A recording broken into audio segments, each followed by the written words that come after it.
Welcome to Moments with Marianne. I'm so delighted we're spending this time here today. We have a very empowering show coming right up with special guest, Dr. Herman Williams, and he's here to share with us the principles from his book, Clear, Living the Life You Didn't Dream of. Now, Dr. Williams is the managing director of the BDO Nashville Healthcare Advisory Practice and is a leader in the BDO Institute for Healthcare Excellence and Innovation. He has extensive experience as a senior hospital executive with healthcare expertise that includes the management and operations of large and small-scale national clinics and hospitals. His successful leadership has resulted in achieving the highest and safest levels of quality inpatient and outpatient care. So several weeks ago, we were lucky enough to have a discussion with Dr. Williams, and you can imagine just how busy he is during this challenging time in our history. While many of the practices we're about to discuss was before our new normal, it gives us a place to start and how we can incorporate a new wave of kindness into our everyday lives. So please keep this in mind as you enjoy this inspiring discussion. So let's welcome to the show, Dr. Herman Williams. Thank you, Marianne. Thank you so much. It's a pleasure and an honor to be on your show again. Oh my goodness. I mean, I feel honored having you here to talk about this. I feel your story is so profound. It could touch so many lives. And, I've got to ask you, you've gone through so much. What is some of the main inspiration that's kind of kept you, just kept you going? Well, I just, when I practice the art of kindness and spreading kindness, and in our last conversation, we talked about the kindness scale that I actually came up with, which starts with just the basic gesture of smiling and goes up with gradually increasing effort, helping someone with a bag, opening a door. I just get so much positive reinforcement that that's the way life should be, and that it's the right thing. I'll give you a quick example. I ran into a group of police officers who were having lunch. And I always, when I see police officers, I just always think, my goodness, what they do to put their lives on the line, they never probably get enough acknowledgement of how much we appreciate what they do. And so I bought them lunch. It was, like $25. And you would have thought that I gave these guys a raise. I mean, they were so appreciative and just so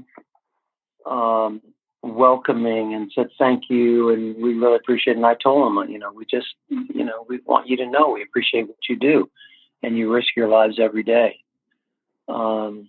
I was on the plane the other day, and this mother, as usual, she's got the baby in the front pack, and she's got 4 or 5 luggages, and she put the baby in the chair on the airplane while she tried to adjust herself.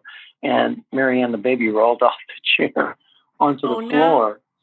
No. And she was okay, but the mom was, I could tell she was absolutely devastated. I said, look, let me help. Let me put your stuff up. You hold on to the baby. I said, look, even if I can hold the baby, I'll hold the baby while you put your stuff up. But I tried to make light of it. But I helped her because she was there by herself. And so I just believe that sort of the feedback I'm getting back from my surroundings is that kindness is the way to go. And when I smile, I feel like there's an aura of kindness around me. And those people that I walk by, they smile back. And so I just feel it's a very powerful thing. And it's really reinforcing that that's the life I should continue to live. And I do everything I can to help others, utilizing the generosity and gratitude that's been given to me. And I just give it back. Yeah, how empowering is that? And we all see somebody in our path that can use a hand. And it doesn't take much, effort for us to extend it. It really doesn't. And sometimes reflecting on another aspect of my book, The Elevator Test, when you're in an elevator with someone and you think, they don't say anything, you don't say anything. And it's like, okay, if I can just ride this out, I won't have to say anything before they get off. And then all of a sudden, they look at you and they smile and say, good morning. And you say, oh, good morning. How are you? And you have a brief dialogue and say, well, have a great day. And I mean, you just realize how could I have missed that opportunity to bond with another human being in that short moment of time and have an impact, a positive impact on their life, which is going to impact their next meeting and their next person that they interact. And so it's just so powerful. Yeah, it really is. Those small little things of kindness that we do throughout our day, it's just such a positive thing that just not only moves other people forward, but ourselves. Yes, it really does. It really does. So for our listeners that are new to your story, I know last time we had a great discussion in regards to your background, when it happened. When did you kind of discover and create the kindness scale?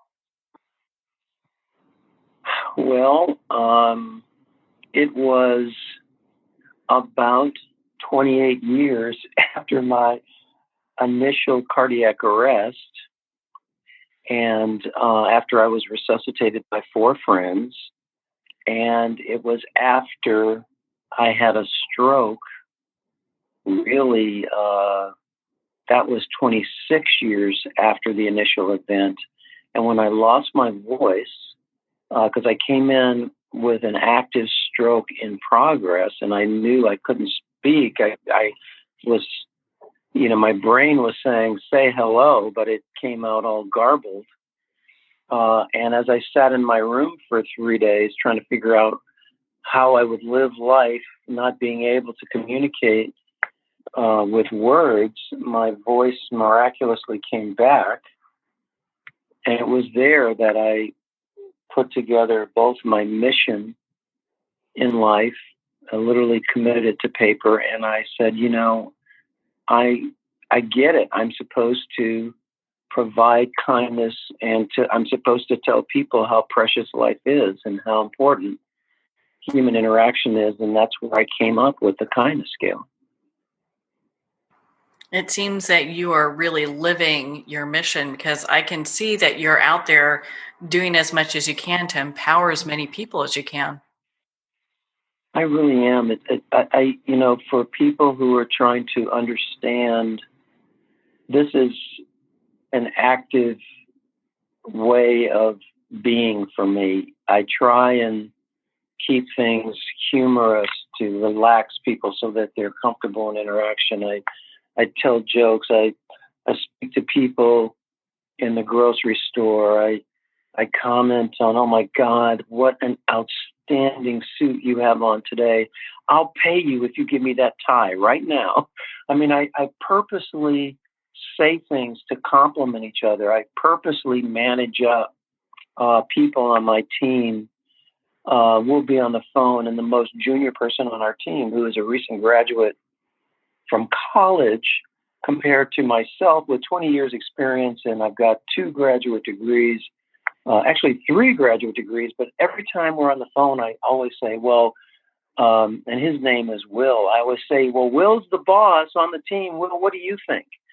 I always empower and just live a life of kindness and help people to feel good about themselves. And it takes effort, and it takes a constant programming to say, okay, given this particular situation, how can I make this person feel the best out of this interaction?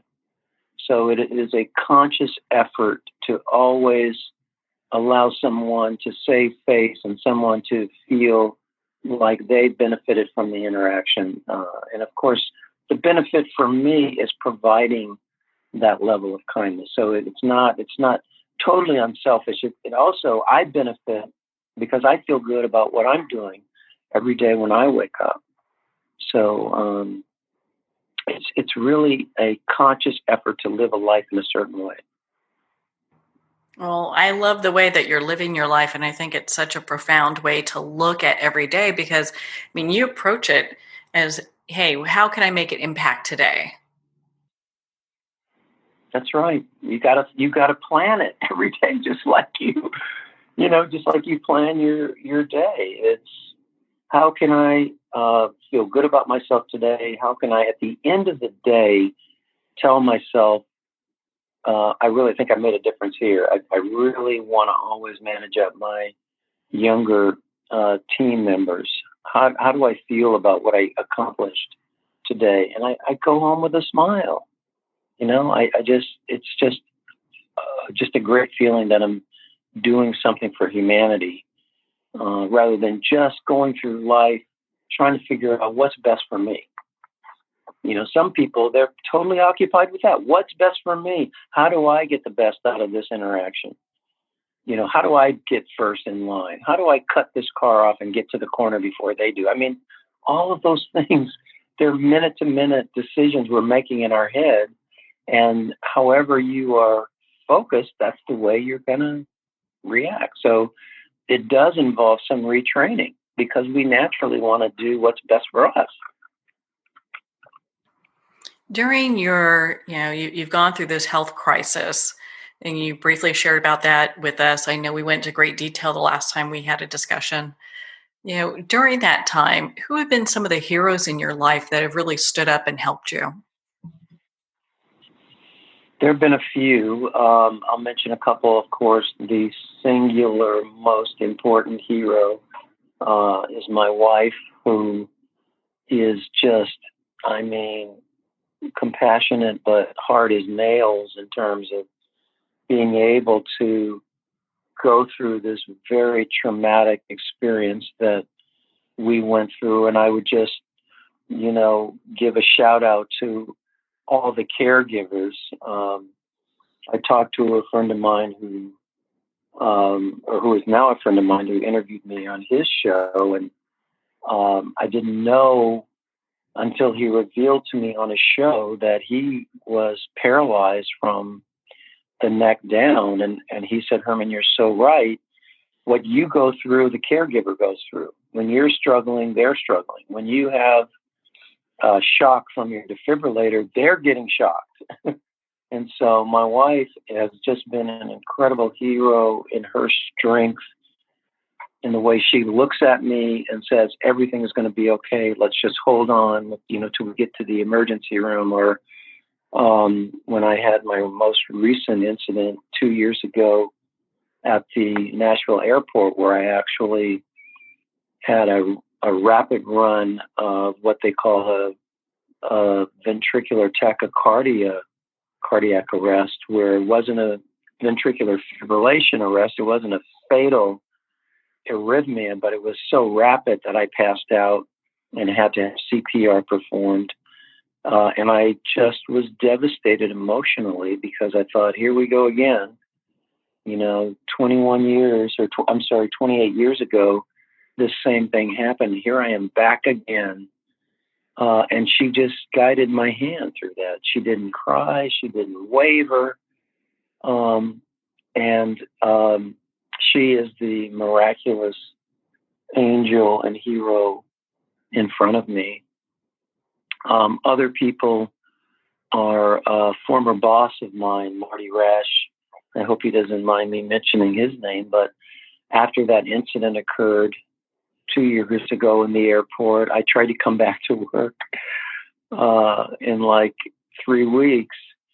And quite frankly, I told him I was afraid I was going to lose my job.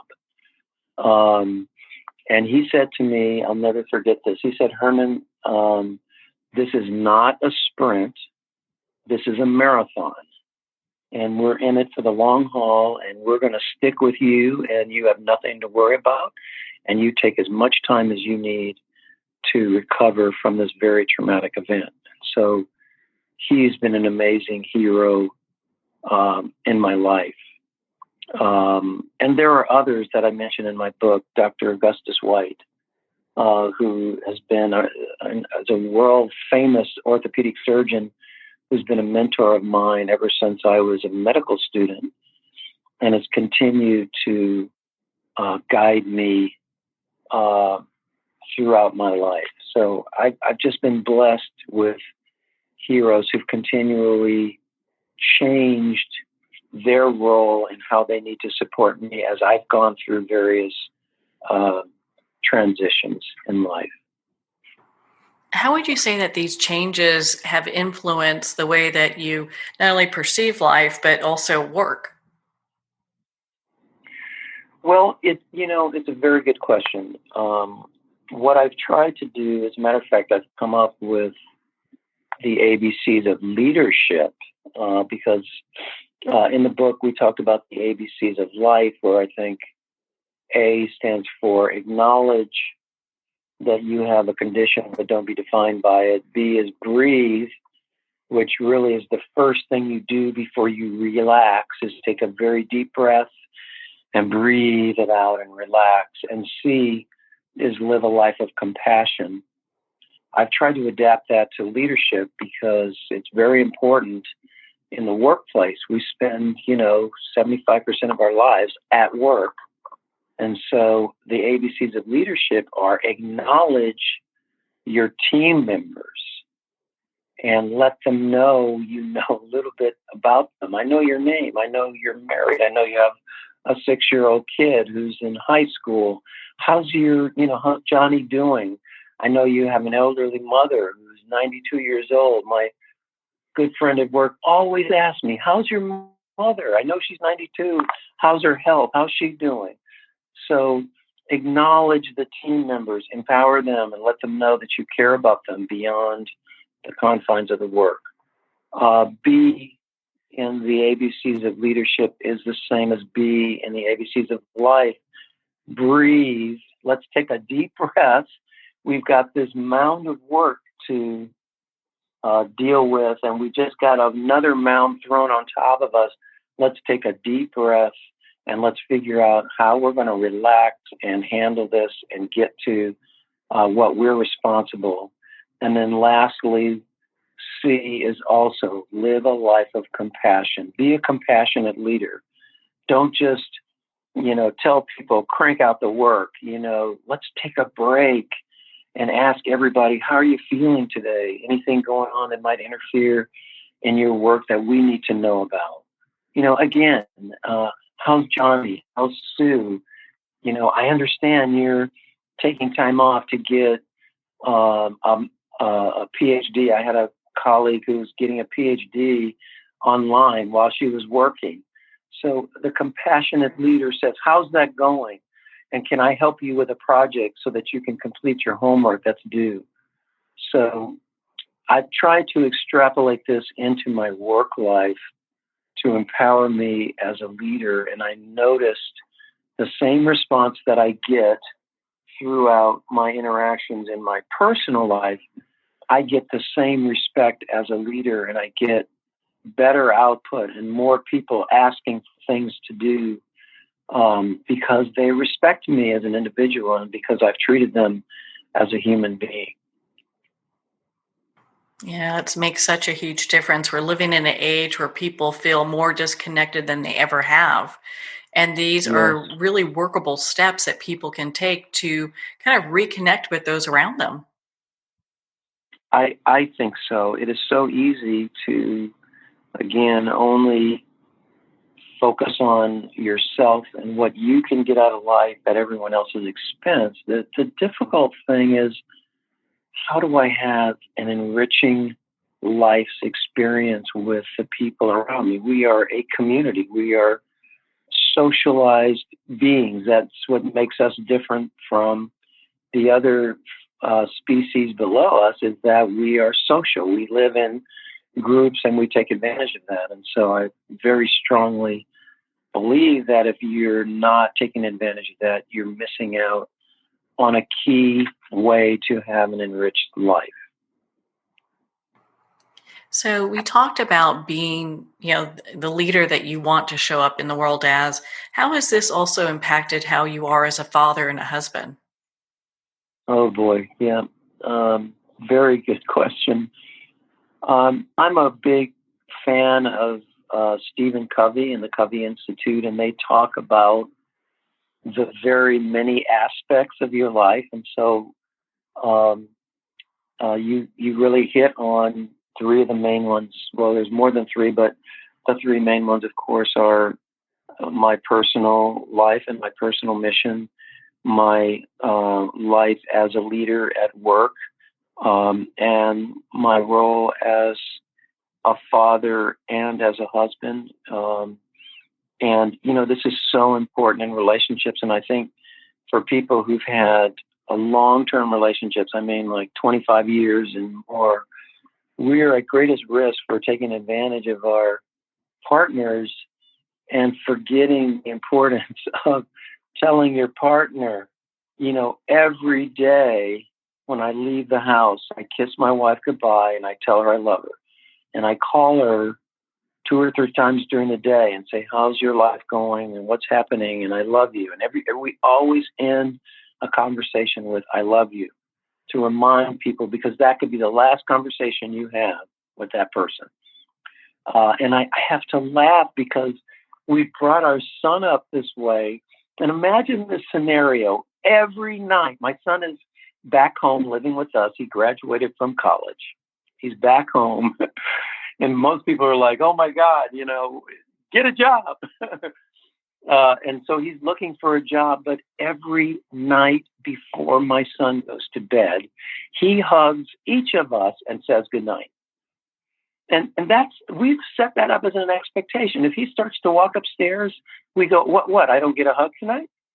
I mean, can you imagine? I laugh because he does it as if it's an expectation. And I'm sure some people who are listening are like, I'm not going to hug my parents before I go to bed. Are you kidding me? But I talked to a woman who woke up one morning and her husband was dead next to her. And they hadn't said, I love you. They didn't hug each other. They didn't kiss each other. And she felt, my God, I didn't have that last opportunity to tell Joe how much I loved him. And it's those kinds of things that, they're not vital. They're not, absolutely essential to living a wholesome life. But I think it does allow you to be proactive in saying, we don't know how long we're here, but I want to do everything I can to make sure that my family, my spouse, my son, know how much I love them if today is the last day I see them. Yeah, it's so important because we really don't know when that's going to happen. And I've had friends too. One I'm thinking of in particular, her husband wasn't feeling good at a restaurant, went to go lay down in the car for a little bit. He's figuring he's just not feeling good, and he passed away. And it's, you just never know what's going to happen. Yeah. It's just crazy. I'll give you one more example. My mother is 92 years old, sharp as a tack, sharper than I am, has to remind me of the things I need to do. Son, did you do this? I forgot about that. But I talk to my mother every night. Call my mother. And even if it's just checking on you and make sure everything's okay, or if we have some business to take care of, did you deposit this check, et cetera. My mother lives in Los Angeles and I live in Nashville. But our business in terms of her checking account and making sure certain things are done are intertwined. And I keep up with her every day. And so we have made our peace with each other. If something happens to either one of us, we've made our peace.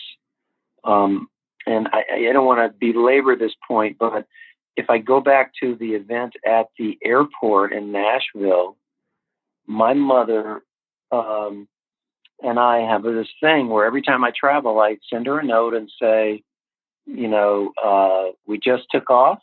And I send her a note and say, we just landed. I do that for my wife as well. And my mother said it was strange that day that you had that cardiac arrest in the airport. I noted that I didn't get a note from you letting me know that you had taken off, and I knew in my heart of hearts something wasn't right. And so, we've just established this way of communicating to reassure everybody that everything's okay. And these are things, again, that we take advantage of.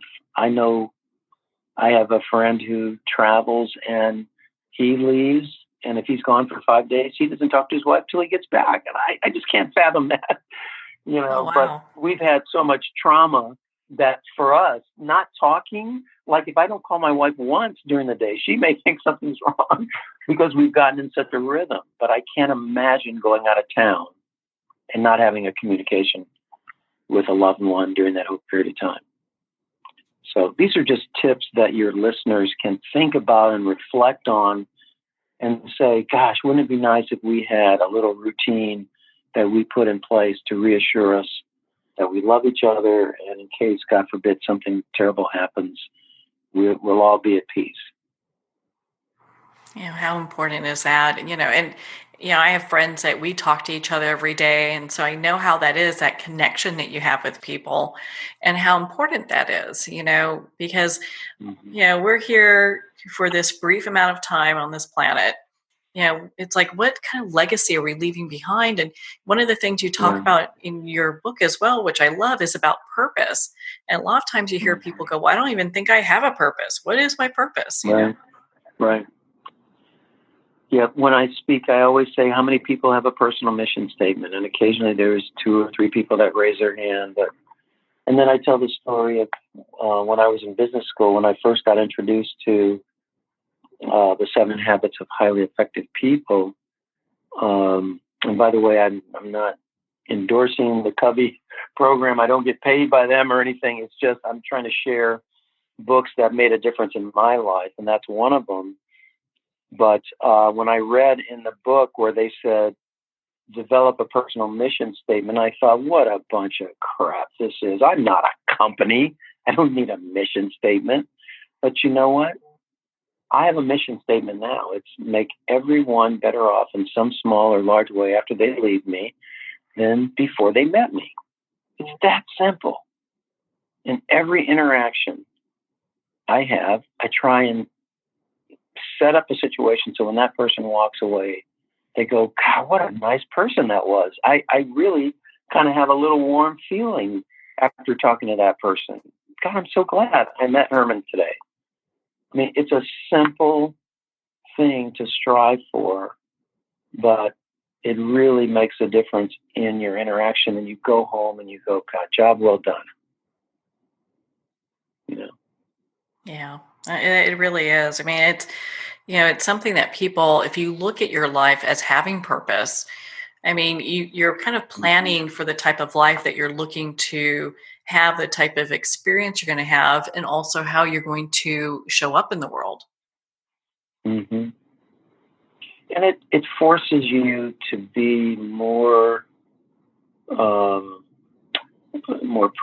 It forces you to be more successful in the things you achieve, because if you have a mission, then from that mission flows purpose, and from that purpose flows specific goals in order to achieve that purpose, and from those goals flows tasks in order to achieve those goals, and those tasks have accountability and timelines, and you can measure them, and you can actually measure your purpose in life. And I think that's what it comes down to. It's one thing to say, yeah, I'm making a difference. Well, really? Well, tell me. Well, I did this last week, and I spoke to this class, and I went in front of this second grade class, and I read books for them, and I went to the American Heart Association ball, and I gave $5,000, and whatever those things are, you quantify and you say, all right, I have this purpose and I'm actually living it, and here's how I can measure my effectiveness. So, what are some things that you do to measure your effectiveness? Yeah, so I set, again, we talked about the various, let's just call them buckets, in the workplace. I measure my effectiveness, one, by the projects we have and our ability to bring them and execute our strategy to completion.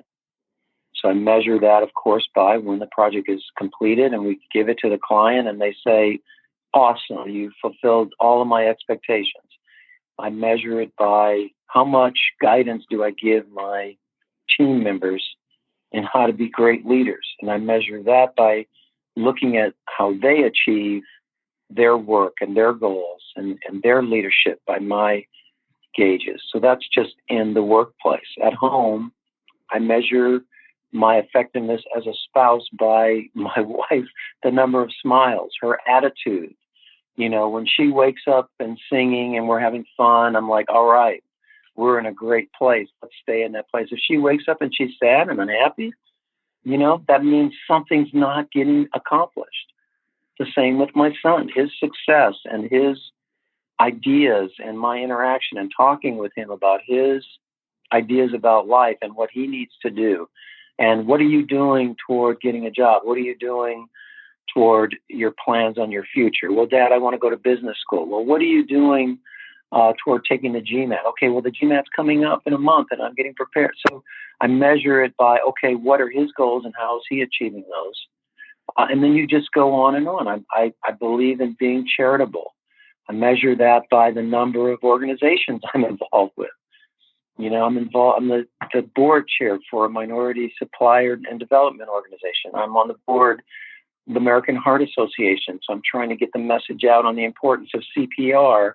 You know, I can go on and on and on, but I suggest that people have ways to measure the various goals that you're trying to achieve, which are inextricably linked to your purpose. And you may not have identified what it is, but you're doing things. And so I say, create the link between what you're doing and identify and explicitly declare, this is my purpose in life. And now I get why I'm doing this and why I'm doing that. Now it makes more sense. So I think a lot of people, if you ask them, they go, I don't know what my mission is. I don't know what my purpose is. But if I asked you, well, what do you do every day? And what have you done this year? What are the great things you've contributed? We can pull together a picture that shows, my God, your purpose is about helping others. It's very clear by what you've done. So I challenge the listeners to kind of write down, look at last year, what you did and all the contributions and things that you did for people other than yourself. And that will give you a bird's eye peek into what your true purpose is. Does that make sense? Yeah, it makes perfect sense. I think a lot of times when people think about purpose, it seems like this daunting, task to try to figure out, and to lay it out like you do makes it really simple for people to understand, hey, I might be living it already. Exactly. And I suggest the majority of people are. They have certain values that they live by. And look, I don't want to make, I want to be able to state this. I don't want to make a value judgment that the way I'm living life, everybody should live, everyone should live a totally unselfish, guided life and try and make every interaction you have some meaning. Look, that's what I've chosen. And that's the cross and the burden that I carry every day. But no value judgment. Other people have different ways of living their life. And they may say, no, I think it's important to be self-centered so that I can singularly focus on the cure for cancer. I don't have time to be nice. I have time to, help people with bags. And, I have devoted 100% of my life toward solving the mystery of cancer. Hey, that's beautiful. But I think if you identify that and declare it on paper and set up goals and tasks that help you achieve that, you will be more fulfilled and you'll be more successful. So I do want to be able to state that. I don't want anybody to feel guilty or anybody to walk away saying, well, he thinks that, this is the way I should be living my life. Well, yeah, it's something everyone can, learn and adjust for themselves because you get a lot of Hmm. people who are asking these questions like, how do I do this? Yes. Especially younger people are like, how do I find my purpose and my mission in life? How do I even find any joy in the work that I'm doing? Hmm. Yeah. And so these are just tips, and I always tell people, opinions are like elbows. Everybody has, you know, a set. Is just ask other people what is their philosophy of life, what is their opinion. Put all those together and then formulate what you think is best for you. Don't take what Herman Williams is saying, as the gospel. It sounds great and it's great for me, but get a bunch of opinions, put them together, and then formulate what you think is your purpose in life. So, a lot of times people go through really difficult times. How can they find joy in adversity? Yeah, very, very good question. Um, again, my approach is that um, what I found in my life is when one door has closed, another one has opened. And that new door could be just a crack, it could be a window I have to crawl through, but there's another opening somewhere else. And what looks like adversity sometimes can actually be a life's challenge, that by overcoming that, you gain strength for the next challenge. And so I just think you have to examine it and put it into perspective, and again, decide how I'm going to approach it. I mean, we'll take a couple examples. If it's a health challenge, then you just have to put it into perspective. Am I dealing with something that is going to be life threatening? Can I fight it? Is there a cure? Am I dealing with, how do I make the best of the life I have? So you got to get all the facts, figure out what we're dealing with. And I suggest taking the most positive, proactive approach to any health challenge. And I've dealt with several. And this is also where I've leaned very heavily on my religious beliefs. The health challenges that I faced were life threatening, but I survived the first insult. So it wasn't like I was dealing with a cancer, as an example, where I knew it was fatal. I had already experienced the insult. The impact on my longevity was uncertain. And that's where I used religion to say, I don't believe God is ready to take me. I think I have more work to do. And that's been reinforced over and over and over in my mind. So I have not faced like a malignant cancer, but that's how I would face it is, can I fight it? What's the most positive, proactive role I can take? If I can't, and I know I'm only going to be here for a limited time, how can I enjoy the life that's left of me, and how can I make the best of that? If it's a job, and I've lost jobs before where I thought, oh my goodness, what am I going to do? That more often than not has been one door that's closed, but another is opened. So those are just some examples, but in general, I try and look at those things positively, because I think I have work to do, and this is just an obstacle I have to overcome. I know this is not the end. And I have to say, Marianne, I've had plenty of time to practice. So what I'm telling you now is someone who's overcome 3 major life threatening clinical events. And so that's reinforced my ability to approach things positively. So I don't want to assume for somebody who's experiencing something for the first time that they're going to be that strong. So a little disclaimer there, but I think just approach it positively, have plenty of support around you to help you get through it. There's no need to go through anything alone if you don't have to. And if you are alone, I would seek out help first from a professional, and then secondly from a friend or family member or some sort of supportive services. I think that sort that's of comprehensive enough. Yeah, well, I think it's empowering for a lot of people, as people go through difficult situations. It could be personal health, it could be a family member, it could be just life, life happens. It's good to hear, someone who's gone through such difficult times, and, you have such a wonderful, positive attitude about everything. It's not like you have to get depressed, although that I'm sure that's probably a stage for some people. But you have choices to make on how you choose to show up in the world. You do, and you, by the way, should allow yourself to be depressed, and you should allow yourself to be angry.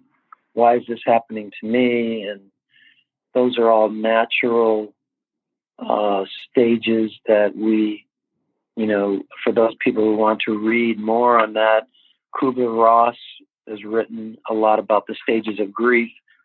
And you have to allow yourself, by her thesis, to go through those stages, no matter how brief, but, and some of them you skip, but don't feel like you shouldn't allow yourself time to go through those. The challenge is if you're in a stage of grief for months and you're paralyzed and you're losing weight and you haven't gone to work or anything, then now you are clinically in a situation where you need some help.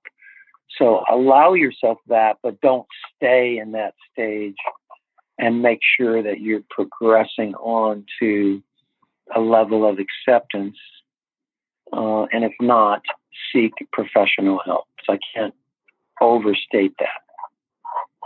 That's so important. I mean, my goodness, you look at, just being able to talk about that, such a big deal, because, I think sometimes people get in that cycle, and realizing that you need help and it's okay to get it and there's no shame in doing that, I think is a big deal. No.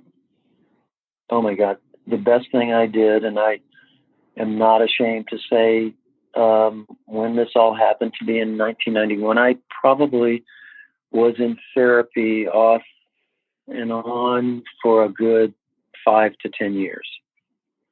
And so even once you've overcome the initial insult, and even after you've experienced success, it is not unnatural that you still need therapy to maintain your confidence. You still need therapy because you're gonna fall back and drop into depression, or you're gonna fall back and fall into grief. And so, I met someone who was a survivor of the Las Vegas shooting, and she's literally been in therapy ever since, and still is in therapy. And so some of these things, I know we have access problems and access to health care, and actually mental health is one of the least supported benefits that we get in our employment. But I'd say utilize everything you can. And now people have health savings accounts where you can actually take money out of your check to put away to beef up benefits that you don't have. So what I did is I took money out of my health savings account and put it toward psychological treatment because the benefit was so poor. So, be creative about helping yourself. There are professionals who are there who are devoted to just listening to you and providing advice on how to cope in this very complex, difficult life that's filled with happiness, but is also filled with tragedy. That's such an important thing for people to hear.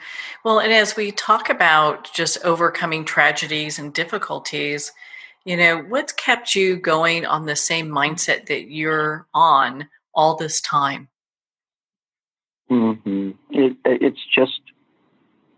It's reinforcement again that I've overcome. So just to give people the odds that I've overcome, I've been resuscitated by bystanders twice in two different cities, in two different settings, one by a group of clinicians who it was second nature to them. But the second time was a man who learned CPR 40 years ago when he was a lifeguard, and he made the decision to resuscitate me, at an airport. And so, just when you look at the chances that someone is going to step up and give you CPR, it's very unlikely, and it depends on what city you're in and how educated that city is. I think you have the highest life expectancy with an out-of-hospital cardiac arrest in Seattle, Washington. I don't know if that's changed. So a lot of reinforcement. Again, I had a stroke where I came in with aphasia. I couldn't speak, and when my voice miraculously came back, it just reinforced my belief in God that I had more work to do.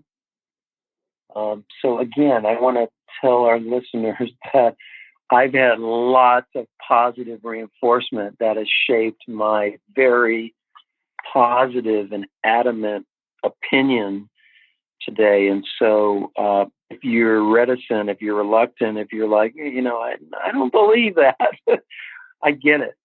But you have to train yourself. You have to discipline yourself to believe and take a positive attitude.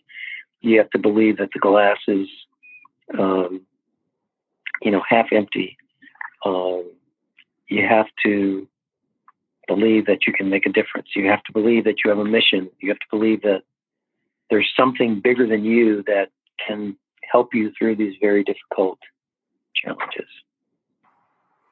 So I know a lot of people come to you for executive coaching.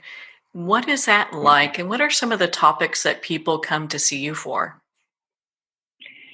My coaching is very broad. It's mostly helping people who are looking at career transitions, mostly healthcare professionals, but occasionally I've coached a couple of actors who are struggling in their career, and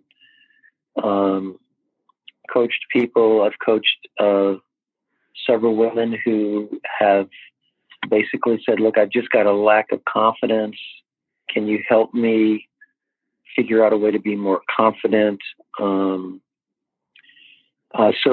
mostly in supporting people in the roles that they're doing and help them becoming more confident, more positive, helping them understand what's out there. But the beauty of coaching is that it's very different than consulting, and it's very different from mentoring. And I think in consulting and mentoring, you have the answer. You say, Herman, I've got this problem. And I say, Marianne, I've been down that path. Let me tell you what you need to do. Coaching is more, well, tell me what you think you should do and let me coach you through that.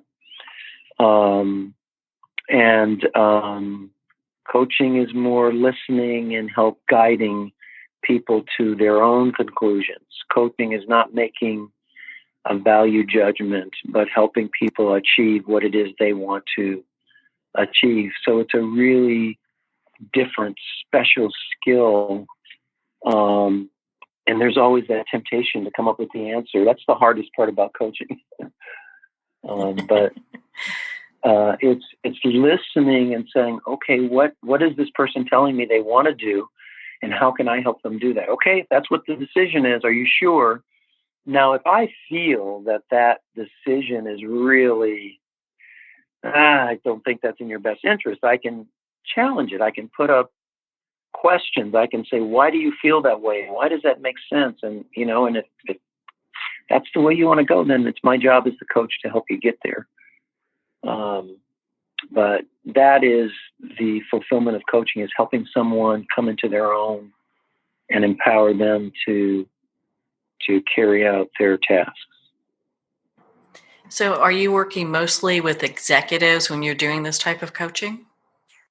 Yes, I think now my practice has really morphed into executives and largely in the healthcare field as an outreach of my responsibilities as the head of the advisory practice for BDO in Nashville, Tennessee.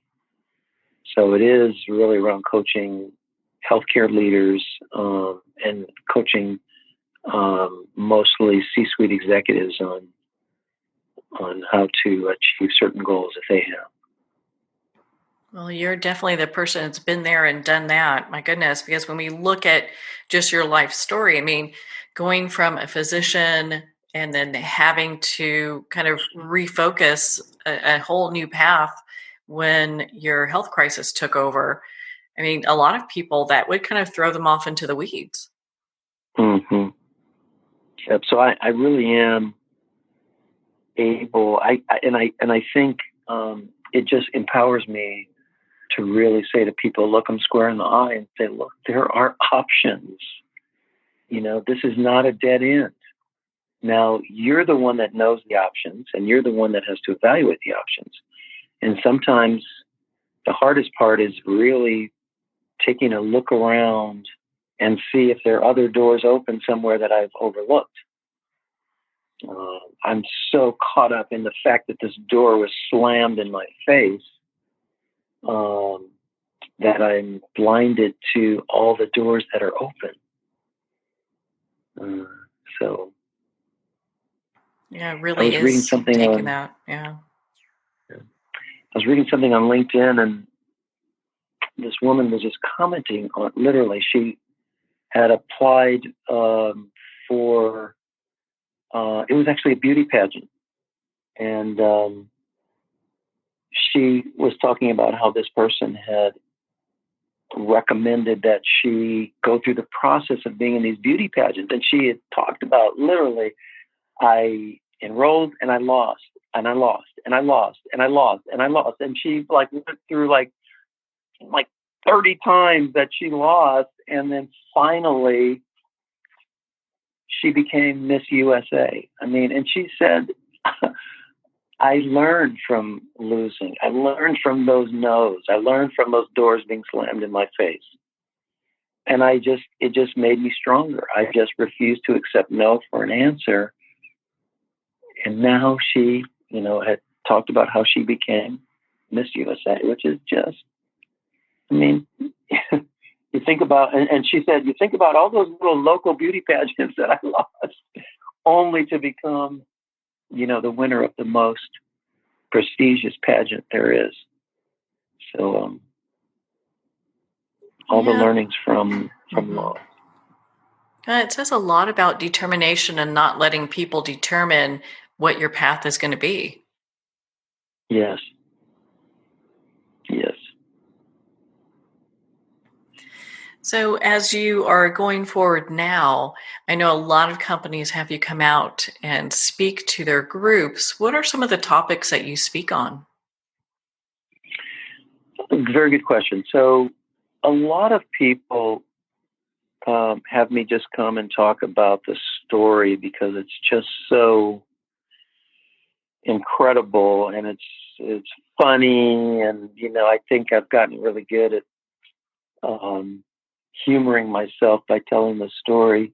But others have asked me to branch out into areas like emotional intelligence, which really talks about it is very synonymous with compassionate leadership, and really having the sensitivity to those around you and having it influence your leadership. Another area that I've talked about is being your authentic self, and the whole notion of authenticism, and just knowing how important it is to be yourself, but to acknowledge that there are other viable opinions and not taking a, this is the way to go approach. So all of those are areas that I think are relevant to my message is, have a purpose, be your authentic self, be compassionate, don't give up, don't take no for an answer, don't let anyone tell you what you can or cannot do. And all of these have been just sort of, principles around living a fulfilled life. So those are some of the things I've been speaking on. I just love that. Thank you so much for sharing that with us. And what Sure. final tips do you want to leave our listeners with today, Herman? I would just say, again, it'd be easy for me to just say, this is the way. I would tell people to do your homework. There are lots of people out there talking about how to live fulfilled lives. Do some reading. Read The 7 Habits of Highly Effective People. Another great book is The Speed of Trust. I can think of Daniel Pink has got some great books out. People that help you really think about life. Marianne, your podcasts talk about understanding life and accomplishments and how to live a fulfilling life. I mean, take all of these philosophies into your mind and swirl it around and say, what's right for me? So hopefully, I've just given the listeners one more point on their decision process on how they want to live a fulfilling life. Well, Herman, where can our listeners connect with you and be part of your community? Yes, so I do have a website, clearlivingthelife.com. I hope to put some work into getting a blog together. I do occasionally make comments. I'm on Facebook. I'm on LinkedIn. So I do occasionally. But again, I'm not one of those people that throws out negative comments or tries to be political, except to say that we need to be together. We need to support each other. We can't blame other people for things that maybe we bring upon ourselves. So we can dialogue on LinkedIn, we can dialogue on Facebook, and just create your own platform to communicate kindness in your little narrow space in the world. That can be very powerful and influence those around you. Well, Herman, thank you so much for taking the time to be on the show with us here today. Marianne, thank you so much for giving me the opportunity to speak to your listeners. It's been a true honor for me to talk today. Well, thank you, Dr. Williams. It has been such an honor to spend this time with you and, of course, to talk about your book, Clear, Living the Life You Didn't Dream of. Again, if you'd like to connect with Dr. Williams, you can at clearlivingthelife.com for more information. His book's available at Amazon, Barnes & Noble, and select indie retailers. And of course, you can get it on Kindle. Well, we're at the end of our time today. I would like to thank everyone for tuning in. You're listening to Moments with Marianne. And remember, make every moment count.